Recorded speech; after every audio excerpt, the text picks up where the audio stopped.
Hi, welcome to the Crafts channel. My name's Corinne and I've got a demonstration for you today using Brother's new Rotary Auto Blade Kit for the ScanNCut. In fact, I'm using the ScanNCut SDX 2200D, which is the Disney version. And the kit comes with your Auto Blade cartridge, which is simply a rotary blade. I'm not going to touch it too hard. That's on a 360 swiveling pivot. And it fits into your cartridge holder in the same way that everything else does.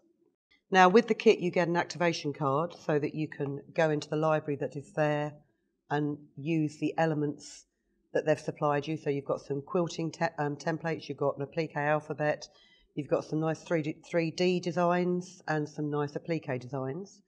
And I've gone through that in another video. But I just want to show you that you can also use the Auto Blade Kit with any of the designs. I say any of the designs, most of the designs that are on the library that's preloaded into your ScanNCut machine. So for example, if you hit on pattern, with this Disney machine, we have a whole range of Disney elements.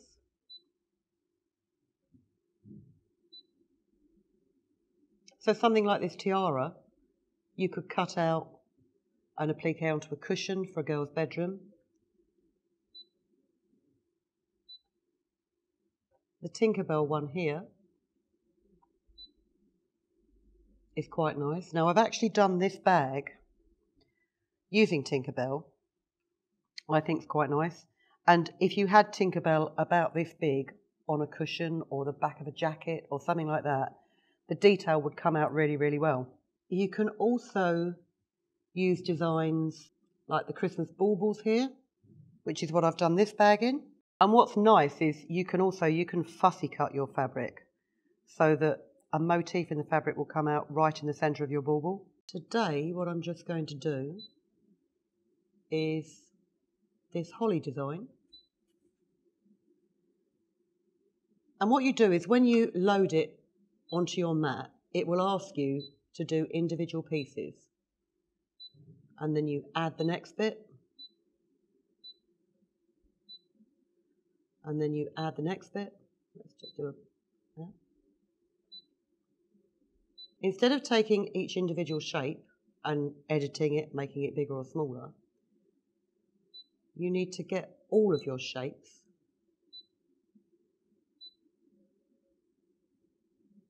edit the object, and before you go any further, you need to weld them together with this button here. And then you can simply enlarge and reduce in proportion, and it's so much easier than doing it individually because everything comes out at the same enlargement. And then once you're happy with it, if you unweld it, you can then take the individual pieces and move them around your screen so you can get as much out of your small piece of fabric as possible. Now I've got my 3 holly leaves and I've got my 3 holly berries. And I've got a couple of pieces of fabric, which are just ordinary cotton fabric, but I've fused some adhesive sheet to the back of them. So I'm just going to peel off the backing paper. And it's important to remember to take the backing paper off before you fix your fabric to the mat, because you'll find that the adhesive on the mat is stronger than the adhesive on the backing paper. And if you're not careful, your paper will stick to the mat, but the fabric may flap about a little bit. So, Brother recommend that you use a low tack mat. I've also found actually that you can use a medium tack. If you've got a standard tack mat that you've used quite a lot and it's not as tacky as it used to be, that's quite sufficient for this fabric. I think they recommend you use a low tack mat so that as you peel your pieces off, they don't fray so much. You know, if you were to use a really high tack mat, you really wouldn't get these off, even with an adhesive backing on them. So I like to make doubly sure everything's stuck into place with a brayer. And then we simply load our mat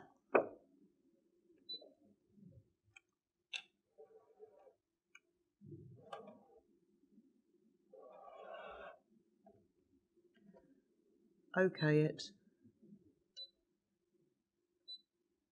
cut. The machine automatically knows that you have a rotary cutting tool in there. And then just start.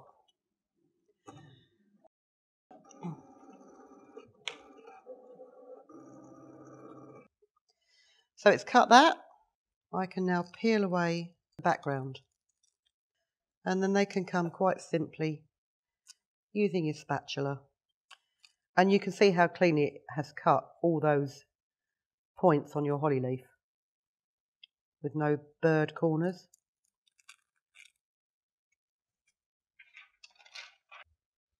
And then the next thing you want to do is you want to fuse these to your background fabric. I've said it before, don't ever iron on your self-healing cutting mat. They don't like it and they tend to turn into bowls if you iron on them. So make sure you've got a padded ironing board. Press your background fabric.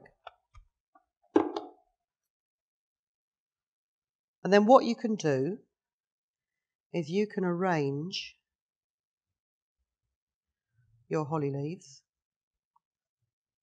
And you don't have to follow the pattern that the machine has done. You can arrange them to your heart's desire however you wish, because it's your project.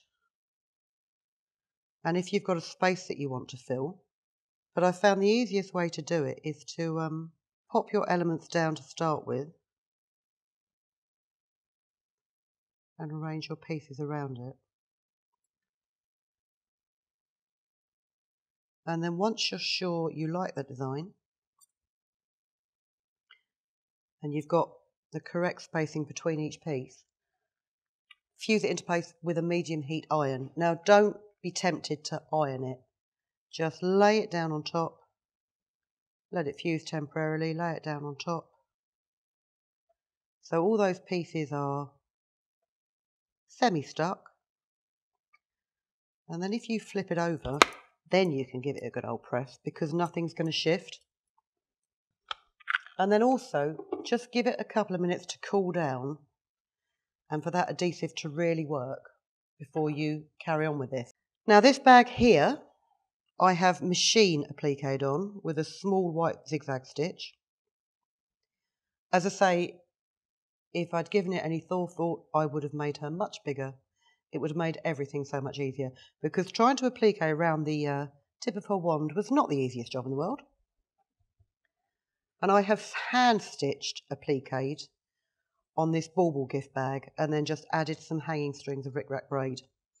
And hand stitching is much nicer. It gives it a much nicer texture. Now I'm not going to show you how to make the whole tote bag, but if you have a search actually through our other videos, there is a simple tote bag demonstration which shows you the basics of how to make more or less that same tote. But I am just going to quickly give you a tip on hand applique with a blanket stitch. If you use 2 strands of embroidery thread, and the temptation is to put this in a hoop. I don't like to put it in a hoop because then you have to press it an awful lot more, and quite often if you put it in a hoop, sometimes it will ruck up where you've stuck it down. So if you do it on the flat, bring your thread up on the edge of your workpiece and then just go back down into it. And then just bring it up again in that first hole before you tighten your thread. And then work a blanket stitch. Now I'm left-handed. I probably work blanket stitch in the opposite direction to everybody else. But I find it easier to put it on a flat surface, pop it in, bring it back out, and make sure that your thread is caught around your working thread. Pop it in, bring it out, and all the time holding that loop on the top so it can be caught as the thread comes out.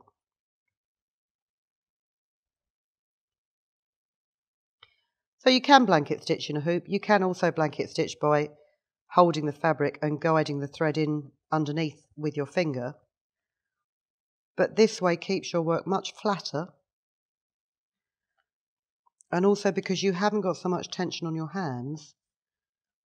I know it sounds ridiculous. I've found that my blanket stitch is much more even because I'm looking at it from an overhead point of view. You know what it's like. It's if any kind of project that you do that requires a certain amount of concentration and tension, like knitting or crochet or something like that. If you start a project and then you have to stop it because you've got to go and put the dinner on, or you know, you leave it for a couple of days and then go back to it, your tension will never be the same. Or maybe that's just me. But with blanket stitch, I've found that my blanket stitch will get bigger and bigger and bigger as I work around a shape if I don't continually check what I was doing in the beginning. So I'm not going to sit here and applique every single holly leaf and berry,